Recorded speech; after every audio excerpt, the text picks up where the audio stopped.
Olá, nessa aula vamos continuar falando sobre controle de fluxo. Vamos criar nossa quarta classe, controle fluxo 4. Então, como vocês podem ver, controle de fluxo é uma coisa bem importante. Já temos 4 classes somente para controle de fluxo. Então, nós criamos nosso método main e o controle de fluxo que nós vamos falar agora é o comando while. Então, o while é um comando de repetição que ele vai continuar, ele vai executar o bloco de código dentro dessas chaves, enquanto o que estiver aqui dentro desse parênteses for verdade. Ou seja, aqui precisa de um valor booleano. A mesma regra do if é válida para o while. Você pode colocar diretamente um valor booleano, ou você pode colocar uma variável que representa um valor booleano, ou uma comparação. Então, por exemplo, vamos criar aqui uma variável inteira, contador, recebe 0. Enquanto o while contador for menor do que 10, imprima a variável contador. O que você acha que vai acontecer com esse código? Nós estamos criando aqui uma condição que enquanto o contador for menor do que 10, imprima o contador. Qual você acha que vai ser o resultado? Se você acha que ele vai imprimir de 1 até 10, você está completamente errado. Então ele vai ficar imprimindo 0 para o resto da vida, por 2 motivos. O primeiro, nós não incrementamos a variável. Então, como nós não incrementamos a variável, esse contador nunca vai mudar. E também o segundo motivo é que, como não incrementamos, ele vai imprimir o valor que está na memória. Então, nós podemos pressionar esse botão aqui de stop. Isso é chamado de loop infinito. E nós devemos colocar sempre dentro do bloco de condição do while algo que faça essa condição mudar de status. Então, agora temos contador mais. Vamos executar novamente, Ctrl Shift F10. Imprimiu até 9, porque 0 conta como a posição 1.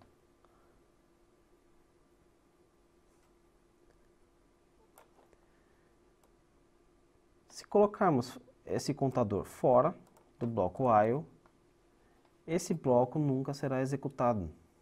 Esse pedaço dessa linha 11 nunca será executada, porque em nenhum momento a condição while, contador menor que 10, está sendo modificada. Então lembre-se, toda vez que você criar um bloco de execução while, lembre-se de você trabalhar com a variável que você está utilizando aqui na condição.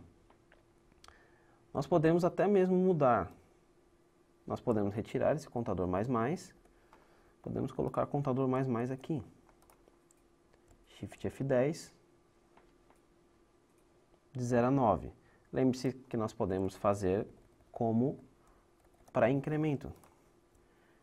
Shift F10. Agora nós estamos imprimindo o valor de 1 a 10.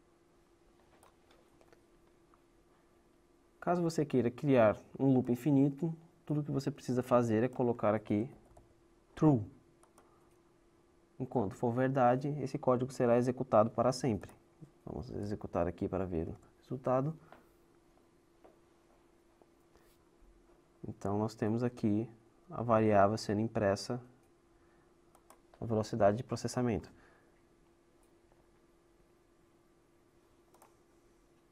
Vamos voltar aqui. Contador menor igual a 10.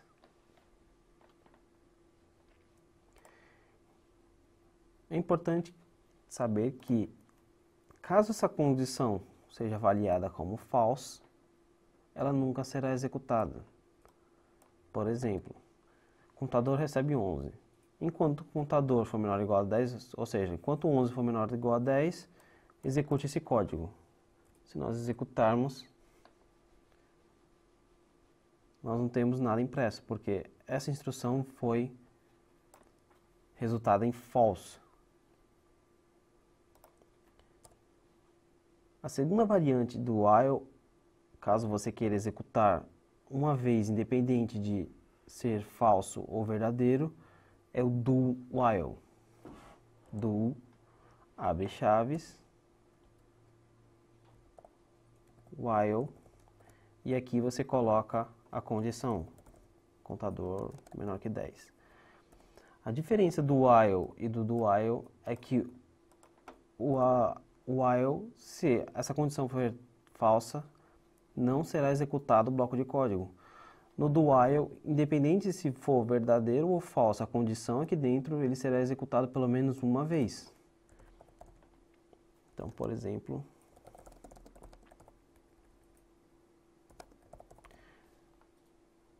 vamos executar esse código, Shift F10. Então, como vocês podem ver, o while não foi executado, mas o do while foi executado, porque a condição é feita depois do código ser executado. Então é comum, eu já vi alguns programadores na minha vida fazerem uma condição, um contador, uma forma de você entrar no while pelo menos uma vez, sendo que você tem esse do while que faz isso para você automaticamente.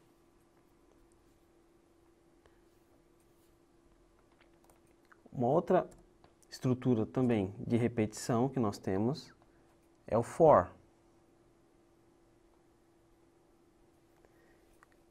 O for é um pouquinho diferente do while, pois ele não vai avaliar somente uma instrução. Então a sintaxe do for, a sintaxe mais básica é, você utiliza a palavra for, e você tem 3 partes nesse for, separadas por ponto e vírgula. A primeira parte é você declarar uma variável, por exemplo, i de incrementador.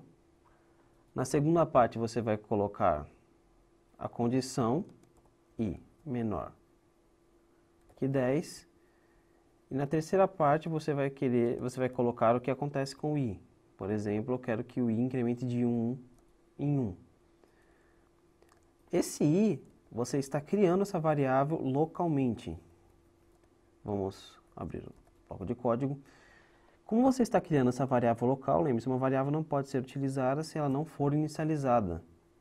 Então, nós devemos declarar a variável int i e inicializar com valor 0.